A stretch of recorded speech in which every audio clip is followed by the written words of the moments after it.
The weather continues to warm up. There are a number of projects that you're probably waiting to tackle in and around the house, right? But there's a big one that you might be forgetting: your money and really getting your finances in order. We've got the 4 simple ways to get your budget back on track.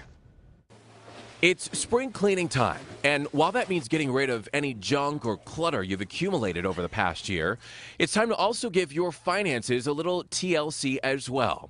Our financial expert Phil Putney breaks down the 4 things you need to start doing right now. Spring's always a great time to take a fresh look at those finances, and we hopefully get debt paid off from the holidays now, and tax returns are hopefully done. You've got a few days to do that. First on the list of financial spring cleaning is paying down any debt you might have. I recommend you start by taking that smallest debt and paying the most you can towards it while still making the minimum payments on the other debts. As soon as that one's paid off, go to the second smallest and keep going. You know, if you continue that, you'll build up momentum, and before you know it, you'll have it paid off. If you're getting a tax refund this year, paying down debt might be a good option for what to do with it. And while on the subject of taxes, you might want to consider making a charitable contribution. It helps reduce your taxable income, and it's always a good thing to look at, especially as you're doing some spring cleaning. You know, usually we accumulate more things than we need, and it's a great time to clean out those closets or some of those items that you don't need anymore and give them to charity and then get a tax deduction for it. And just because we're in spring cleaning mode, it's never too early to start thinking summer, especially when it comes to your finances. Take the time now to start saving for your summer vacation with the family.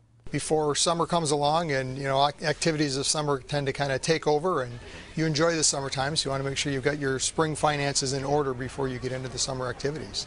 And lastly, Putney suggests consolidating all your assets.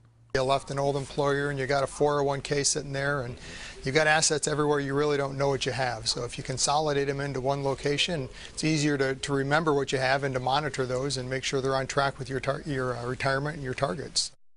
And here are a couple other tips for you. Once your taxes are finished, review your withholdings. If you're getting a large refund, you might want to consider reducing your withholdings so you're not giving an interest-free loan to the government. And if you have a balance due, you should increase your withholdings so you don't owe next year. Brandon, some good advice there.